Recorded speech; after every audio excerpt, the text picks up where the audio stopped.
when you look at what Ecobee is facing in the market, I mean, you are competing against two giants in Google and Amazon, or am I sort of overstating the difficulty of that? I mean, what is it like to compete against those two? Well, there's certainly big companies, no question of that, for sure.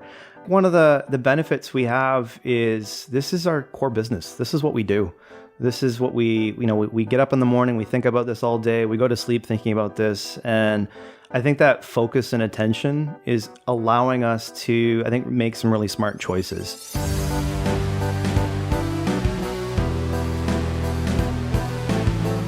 Welcome to GeekWire. I'm GeekWire co-founder Todd Bishop. We are coming to you from Seattle, where we get to report each day on what's happening around us in business, technology, and innovation. What happens here matters everywhere, and every week on this show, we get to talk about some of the most interesting stories and trends in the news.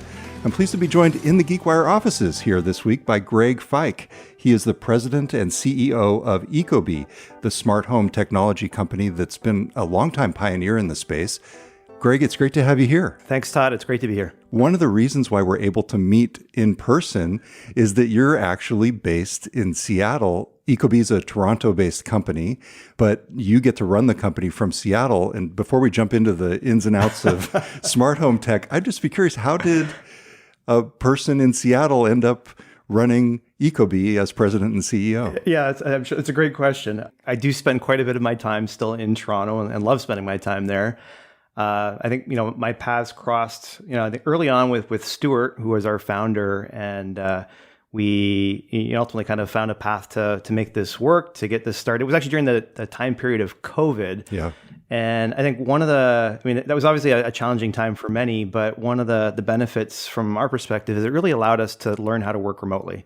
And so I think in part, it really forced us to be in a position where we were able to make decisions more remote. We document a lot more.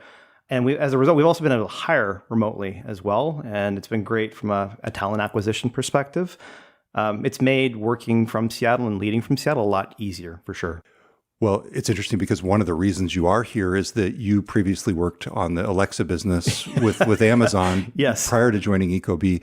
But before we get into all the ins and outs of the industry, and I do want to ask you a little bit later on about the competition with two big industry giants, Google and Amazon, can you just give me a sense for the overall state of smart home technology? I've been spending so much of my time focusing over the past year, to my detriment in some cases, on generative AI, that I feel like the cool, fun stuff in the home that I used to pay a lot of attention to and really try out on my own has kind of gone stagnant in my own mind and in my own living room, and kitchen. So what is the current state of smart home technology? Yeah, I think I've been in the smart home industry for probably the better part of 20 years, and I've seen a lot. It feels to me that we are entering into a bit of a golden age, though, relative to the smart home. We now have, I think, just incredible choice as customers. Through I think where we are in terms of the life cycle of the smart home. It's also become more affordable in many different ways. The diversity of ability to control things is immense now. Obviously, we focus a lot on comfort, but it goes all the way through to controlling your irrigation systems. And one of the things through a lot of this time, and also with the advent of AI, is we're getting to a point where things actually are a lot smarter and truly delivering a smarter home. And I think it's one of the areas that we really focus on, is trying to make things very simple to use. And I think we're finally at that stage where you can purchase these products, you can install them. We make the installation really simple to do as well. And they just work. One of the things that we obviously focus on, of course, is not just working, but working over the long term and being built to last. Let's get into some of the nitty gritty of what Ecobee offers. I know you started with the smart thermostat and were the first company to come out with the smart thermostat long before Nest came out and really captured a lot of attention for it. And I know that a lot of the things you do are automated, to your point of AI really working for you, or technology really working for you. Can you give me a sense for the breadth of the technology and product portfolio of Ecobee today? Yeah, of course. So we've been, I think, for the most part as a company, focusing on comfort. So if you think about Ecobee, a lot of people know us for our thermostats. And I think what's really exciting about our thermostats is that they're really 24/7 connected, programmable touchscreens. If you really think at its core, that happen to control HVAC equipment. And so what we've more recently expanded into is what are the things we can do with our thermostat products to deliver more value in the home. And one of our first forays, we launched a smart doorbell in October of last year. And I think if you look at the kind of core philosophies there, much like our thermostat, we wanted to make it easy to use. We did focus on the ability to see head to toe, so you can actually see packages at your front door. But then one of the more novel features that we incorporated in this idea of making these products work more seamlessly together is the ability to see who's at your door from your thermostat. Your thermostat also then doubles now as a keypad for security. And then from like the automation and AI elements, we have the ability to automatically disarm or arm your home based on your location. I think one of the greatest things, and my wife will attest to this, is that when you're coming home with groceries in hand or kids, and you're getting home and your home is armed, it's magic that it actually disarms and you just walk in. Even better when your door unlocks at the same time. Kind of that simple type of a solution. Almost like a proximity sensor on a key fob on a car. Exactly. Yeah, exactly. And so, security, I'd say, is kind of that next core area that we've been focusing on and seeking to deliver. But it's more than that too.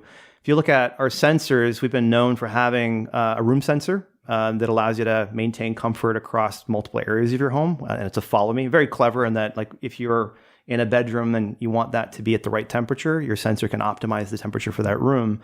But they now double as occupancy sensors for that same security system. And the door and window sensors we have, they double both to protect your entrances, but also if you leave a door or window open that's connected, it'll shut off your HVAC equipment. So providing that really, really kind of seamless experience for our customers. So you're not air conditioning or heating the outdoors. Exactly, that's right. Yeah, I mean it's saving energy, it's keeping your home safe, and it's better for the planet. So where does all that head in the age of AI? Because I can imagine beyond just simple machine learning, if window is open, turn off HVAC. And maybe that's not even machine learning. That might just be simple, programming. But I can imagine that it might get into predictive types of things. We know that Greg likes to do this in the evening. And so therefore we know that Greg likes to go into his garage and play music at this time of day. Very true. And so therefore we're going to make sure that the garage is heated for his jam sessions 5 minutes before he typically joins. I mean, are we headed in that kind of direction? Yeah, absolutely. And we already are there to some extent to date. I mean, if you look at even what we do, which I can speak more to, the heating and cooling in your home is something that we can learn over time. And that affords us to understand the heating and cooling profile of your home, which then allows us to make sure that when you want the temperature to be at a certain point in time, we can preheat or pre-cool so that it is actually at that temperature when you want it to be. And so that's kind of a key thing. And then also the other thing relative to, you kind of mentioned, your behaviors or habits. We have the ability to understand your schedule and whether or not you're changing the temperature over like a regular cadence. And if we find that there's a pattern that's developing over time, we'll send you a way of actually enacting those changes within your schedule. But I think one of the important distinctions of what we do and a kind of a core philosophy is we do believe that automations are great, but you don't want them to be surprising. You don't want them to do things that you don't anticipate. And so we do this transparently so that you're aware of that recommendation. And it's ultimately your choice, giving agency to make that decision if you wish to change the schedule. Do I understand correctly that the Ecobee smart thermostat can double as a smart speaker? Yes. So does that work where like you can interact with it verbally, or how does that actually work? Yeah, so we do have a set of products. As of today, our smart thermostat premium includes a microphone and actually a smart speaker as well. It supports not just integration with your standard ecosystems, like the Google and Alexa and Apple ecosystems, but more importantly, it also supports built-in voice control with Alexa as well as Siri. It also has integration with Spotify, so you can actually play music on that device as well. And it was a bit surprising to us because I think we were really excited about being able to add, again, yet another feature. But the usage of that surprised us in terms of our customer base. And if you think about it, that thermostat on the wall in many places can be in a great place to add music to a space. And it's now part of that product. Well, how's the quality of the speaker? It's surprisingly good. Yeah, it's not probably the same as a hi-fi system, but for ambient music, it's fantastic. So, Greg, this gets into some of the interesting things about interoperability and all of those areas in terms of the larger smart home landscape. And I want to talk about that when we come back. You're listening to GeekWire, and we'll be right back. I wanted a career in IT, but I didn't know where to start. WGU makes it simple. Their accredited online degree programs cover all kinds of IT specialties, and they have valuable industry certifications built in at no extra cost. The payoff?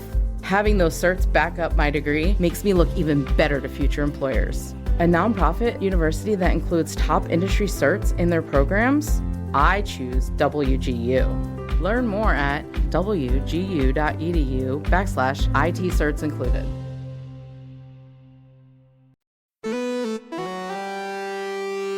Welcome back. It's Todd Bishop. You're listening to the GeekWire podcast, and my guest this week is Greg Fyke, President and CEO of Ecobee. So, Greg, I am probably an opportunity for you at your company. I represent an opportunity in that I've been just sort of sucked into this ecosystem of Amazon and Google. I have a Ring system because I have an Echo Show. I have an Echo Show because I was a longtime Amazon customer and obviously still am.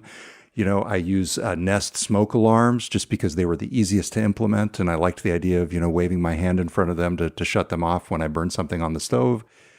What is the current situation for interoperability in the industry and as it relates to your products? For example, could I seamlessly incorporate a smart thermostat from Ecobee into my system at my house, just as one hypothetical example? Yeah, I think I'd say like within the industry overall, it's still mixed. I think that there's, interoperability, I think remains challenging in certain areas, but it's gotten a lot better. And I think it's progressively getting better as well.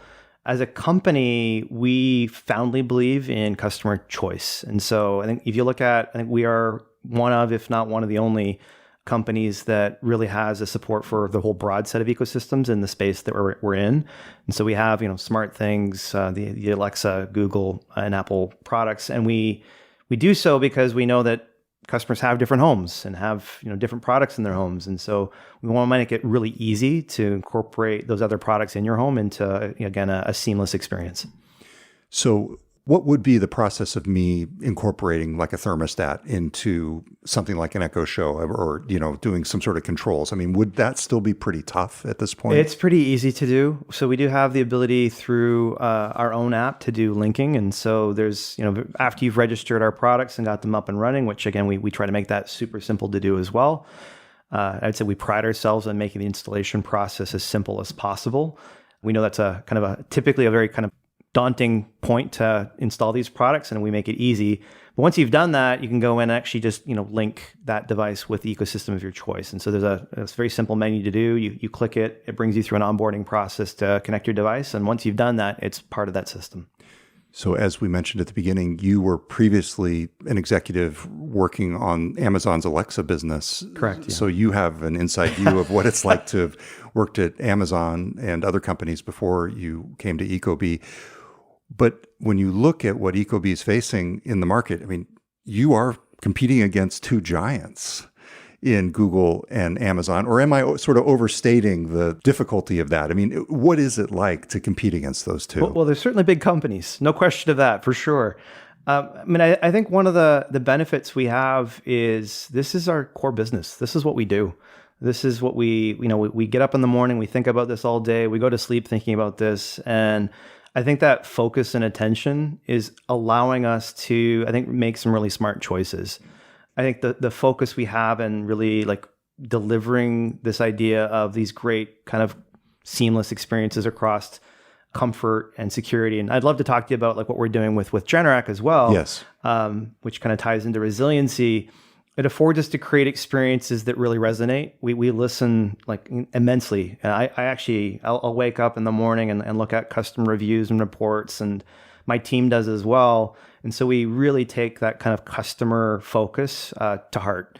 And I think that's then evidenced through the products that we do. And I'd say another call out, I'd say that if you look at the feedback about our customer support, it's an area that I think it's really a core strength. I think part of, as I mentioned, like installation is a challenging process, but when you can make sure that you are there to help when that help is needed and do so with human interaction where it makes sense, we're there for you. It's interesting to your point of being able to focus when you were describing earlier the way that the smart thermostat can do voice commands and act as a bit of a smart speaker in some ways. I was thinking you have the luxury, and correct me if I'm wrong, but you have the luxury of not having to worry about competing with ChatGPT and merely being able to, I say merely, but being able to focus on using voice commands and that kind of interaction to the benefit of the actual product experience that you have. Yeah. Unlike Alexa. Absolutely. I think that, there's a lot of interesting things happening out with large language models and kind of ChatGPT and the advancements that we're seeing there. And it's incredible. But I think a lot of that is actually kind of inherently comes back to the benefit through the ecosystems that we support. You mentioned Generac earlier, and that's a leading energy technology company that acquired Ecobee. Correct, yes. And that's interesting in part because you've got all of these sort of energy efficiency plays and different things that you can do. And let's actually talk about that when we come back. You're listening to GeekWire, and we will be right back. Welcome back. It's Todd Bishop. I'm speaking this week with Greg Fyke. He is the CEO and president of Ecobee. You've been doing this now for about 8 months in this role? Since November. Since November. And yes. Prior to that, you were chief product officer. Correct. And you took over for Stuart Lombard, who was one of the founders. He was the founder. Was the founder of the company.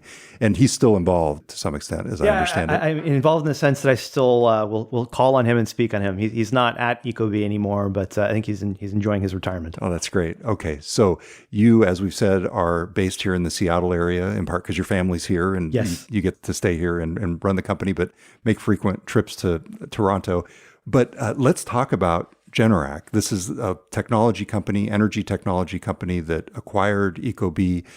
Tell me about what that structure is like, first of all. Are you a subsidiary of that company? Effectively, yes. I think we're think of us as a business group within the broader portfolio of Generac. More specifically, like there's a new branch within Generac that really is focused on the clean energy space, of which we are part of.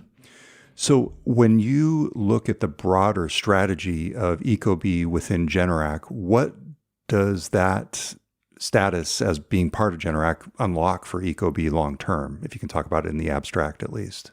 To best answer that, I think I need to maybe reflect on kind of what's happening right now out there in the world. And I think if you look at, there's some really core challenges that we're seeing right now as it relates to energy, as it relates to climate, as it relates to what we're seeing in terms of like increased, weather patterns. And that also is coupled with a general both drive from kind of a regulatory perspective, but also kind of innovations towards the demand for greater electricity. If you think about what's happening with respect to electric vehicles, for example, and EV charging, you have now a lot of, increased demands on the grid, and it's going to increase over time.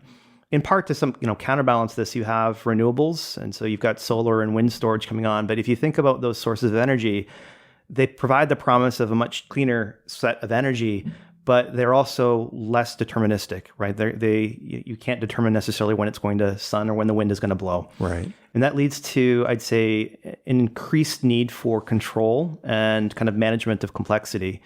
And so where that combination of Generac and Ecobee comes in becomes very, very powerful, because if you look at the combined entities, it brings together both a incredibly intelligent control system for the home, your smart home, but also all of the assets to provide this great energy management system. So home batteries, the electric vehicle chargers, in the future solar, and of course the Generac has had for a very long time portable as well as home standby generators to provide that kind of resilient solution.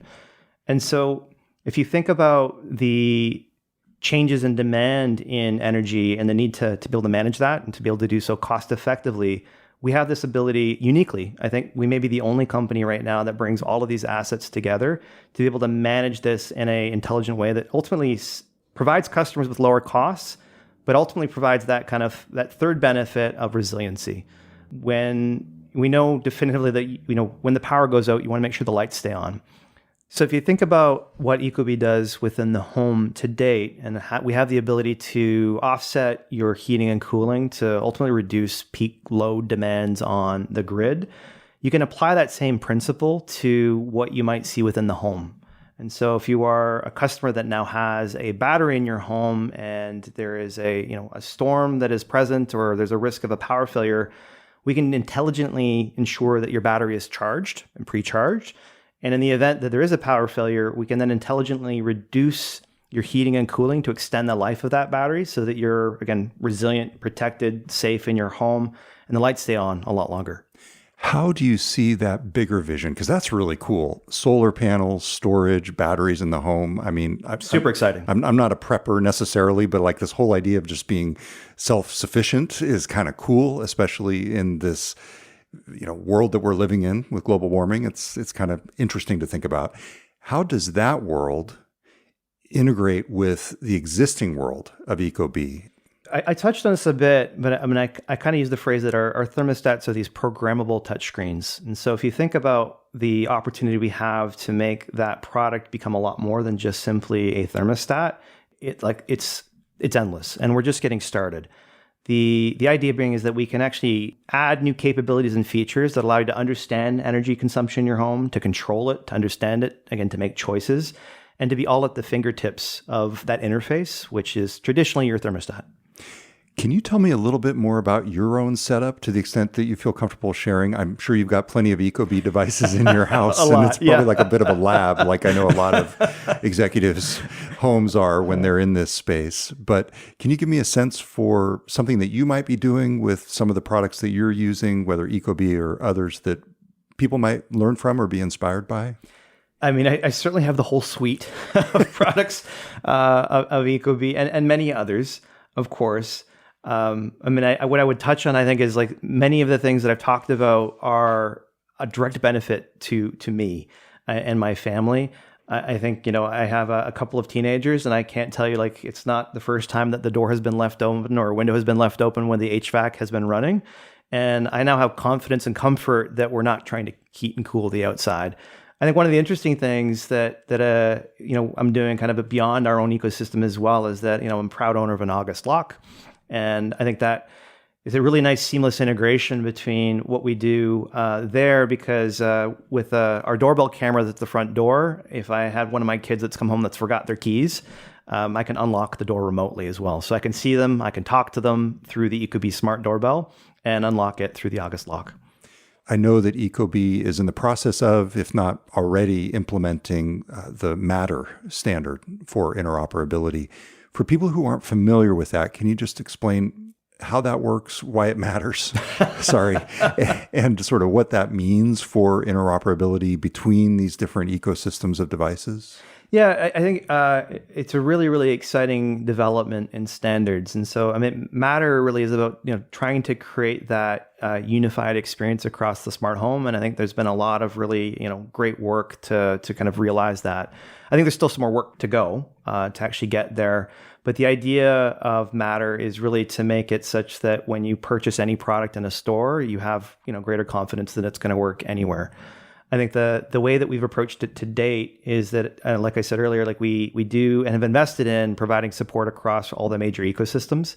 And so to a very large extent, it doesn't matter. And the way being there is that, because of that diversity of support, you have very high confidence that anything that you have that, supports one of the ecosystems will then kind of integrate as well and be able to be, kind of consistently integrated with our products as well. To the extent of like future Matter support, we're obviously like proponents of the direction of that. The key thing there is that we really seek to kind of release things based on customer feedback and where we can ultimately unlock new value. And so I think the part for us is really trying to identify like that next feature or something we can do more above and beyond what we were doing to date that would then be driven by the Matter standard. I'm really curious in this realm, especially as we talk about, the competition with some of the other companies out there. And I realize you're not the CMO, right? And you were the chief product officer before, but especially in your role as CEO, how do you break through? What is that marketing challenge like for you? Yeah, I think it's a great one. I think, there's a couple of things. We are actually, investing in kind of highlighting some of the great work that we're doing actively right now. Actually, you can see some of our new campaign in theaters in certain locations as well. But in addition to that, I think one of the things that we relied on and continue to rely on is word of mouth. I think, one of the great things about Ecobee is the loyalty within the brand. Customers love the work that we do. And I think from that, and we take great pride in that, and we don't take that lightly. But what it leads to is a lot of recommendations that come from our customers that lead to the next customer. And I think it's an incredibly powerful tool for us. And you're on the GeekWire podcast. Yes, hey. Exactly.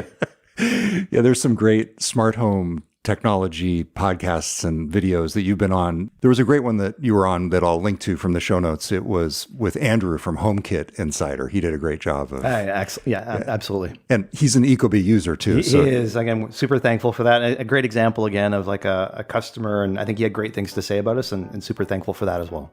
Well, Greg Fyke, the CEO of Ecobee, thank you very much for showing up here in person and talking to us about the company. Thanks so much, Todd. Thank you for listening to GeekWire. This podcast was edited by Curt Milton. I'm GeekWire co-founder Todd Bishop. We'll be back next week with a new episode of the GeekWire podcast.